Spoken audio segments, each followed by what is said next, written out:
it is my pleasure and honor to invite Honorary Doctorate Doron Livnat, who has been a crucial friend and partner for all the university and endeavors and commemorates, teach and research the Holocaust. This is another opportunity to thank you, Doron and Marianne, on behalf of the University of Haifa, of your continued kindness.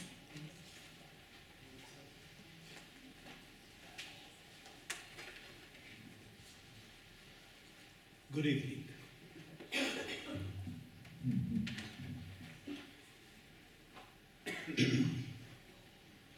Professor Ron Rubin, President of the University of Haifa, Rabbi Doron, Deputy Mayor of Haifa, Ambassador Jean-Daniel Rouche, Mrs. Yael Weiler, Cultural Rachel, Mrs. Agnes Irshi, and much to my regrets, Professor Aryeh Kochavi, Head of the Vice Livnat International Center of Holocaust Research and Education, couldn't join us today.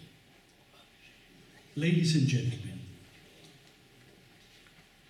we heard a story about heroes, so I'll share with you also my hero.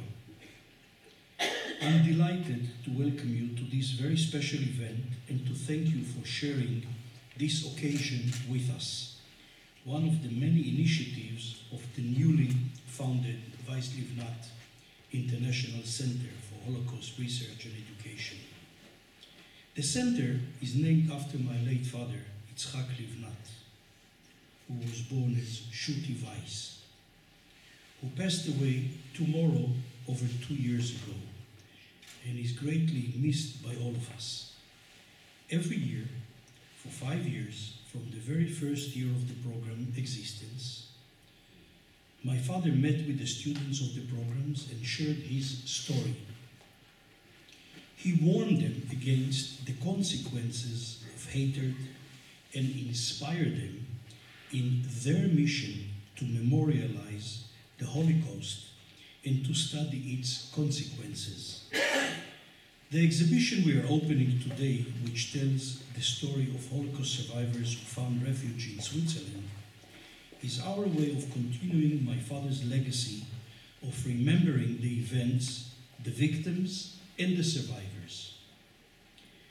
My father was born as Shuti Weiss. He was only 14 years old when he was sent to the Auschwitz-Birkenau death camp in Poland from his hometown Nőszeres in Hungary. Upon arrival in Auschwitz, he was separated from his younger sister, who was murdered at the gas chambers.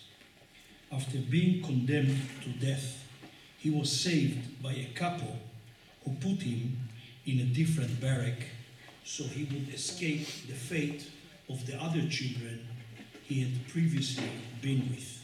And that was on Yom Kippur, 1944.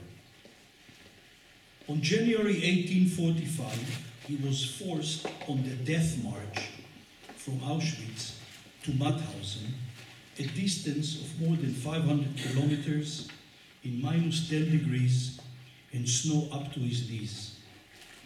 On a subsequent death march to Gunskirchen, he was reunited with his father, only to lose him to typhus a little while later. All alone, my father was finally liberated by the American army. However, my father's turbulent experience didn't end when the war did. He returned home to Hungary, only to find that his house was occupied by a Hungarian family and to be confronted by a woman who wouldn't let him in. For the next 2 years, he was illegal, homeless, and hungry, as he described it. He was arrested on the border of Austria and put in jail, and from there began an arduous, unbelievable journey to Eretz Israel, one that took him through Budapest, the Alps, Selvino in northern Italy, a Jewish refugee camp, then to Cyprus, and last, actually to Haifa, where he made his first step in Israel, downtown. When he finally made it to Palestine, my father joined the Haganah and later made a career in the IDF as an officer. In his later life, after his success as a businessman, my father has shared his story with many different audiences, always in the most genuine and honest way. Among others, he spoke in the official reopening of the Mauthausen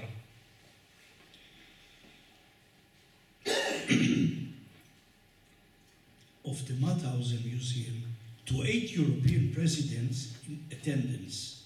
He became then a personal friend of the Hungarian president, told his story and did not hesitate to share with him his harsh criticism of the Hungarian people's active role in the extermination of the Jews. Through his testimony, he inspired a diverse audience to compassion and tolerance. Despite his experience during the Holocaust, my father remained optimistic and believed in the ability to make a change for the better in his world. He is my main inspiration in my cause to fight the deniers and to educate the young. My father always finished his talk by saying that there is no one who is richer or happier than he is. We were the one richer and happier for having him, for having known him. Over the years, studying and working abroad, observing social and political trends, I grew more and more concerned about what the future holds for Holocaust memory and commemoration.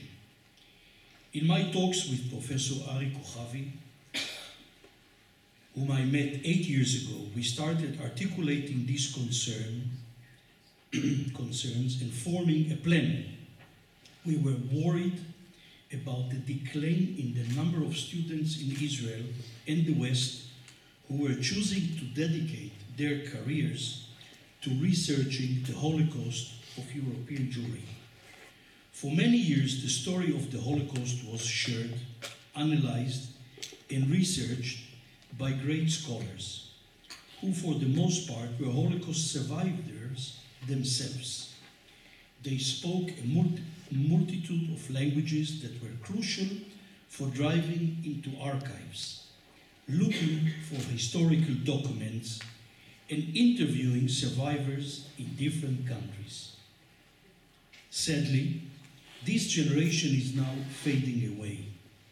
We wanted to make sure that the new generations of scholars and educators receive the right tools and are nurtured in a fostering academic environment which will enable them to continue this very important work. With less and less remaining Holocaust survivors who could tell their story firsthand, the question of who would continue to research and teach about the Holocaust was becoming crucial.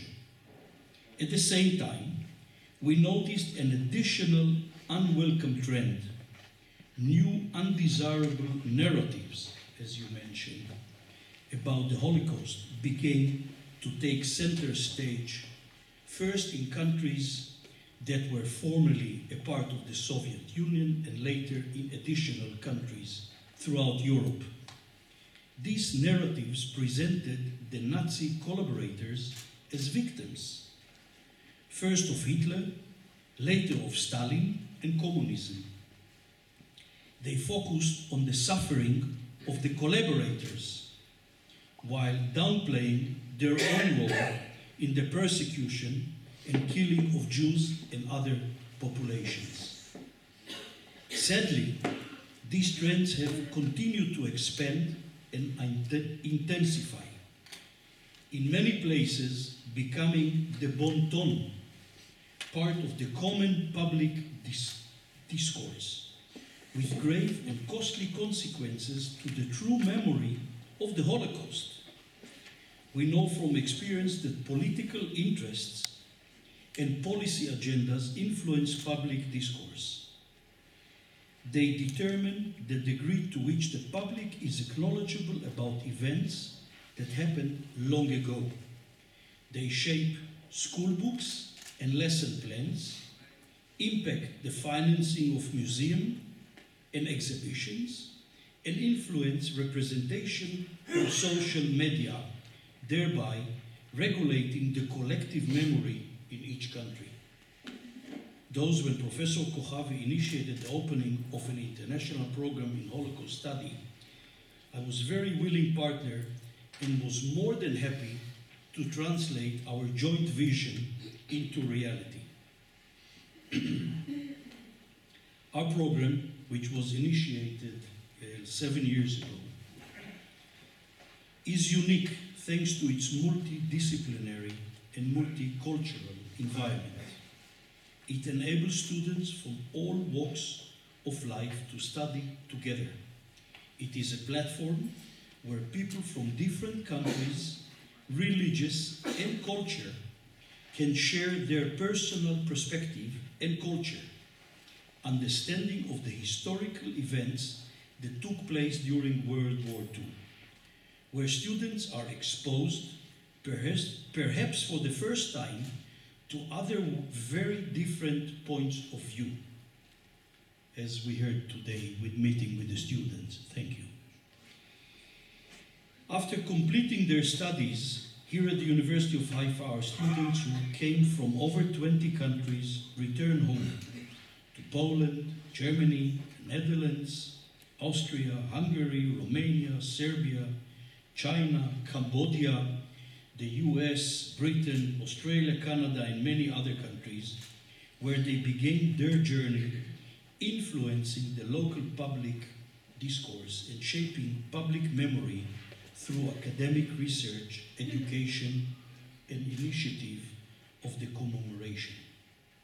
The Weiss Livnat program, which from now on is part of the new Weiss Livnat Center, has initiated quite a few commemoration projects in the past. Our students have worked with the Athlete Heritage Site to create exhibition spaces and to experience the Holocaust survivor in the camp. On another occasion, they joined forces with the Swiss embassy to tell the story of Karl Lutz, a Swiss righteous Gentile who saved thousands of Hungarian Jews during the war, whose stepdaughter Agnes Hirshi we are here honored to host today once again. And the very memorable exhibition of the Getz collection, which showcased the artwork of 18 Jewish artists who perished in the Holocaust, which included painstaking research to bring to life these Jewish artists and to tell their stories and present their work to the world. And yes, it's available now on the digital, on the internet. Through the aim of training the students and providing them with the most up-to-date practical experience, all these initiatives involve the students. They researched, designed, wrote and published under the supervision of the program's faculty, and we are so proud of the work and the result. I wish to thank all involved and wish you a very good evening. Thank you.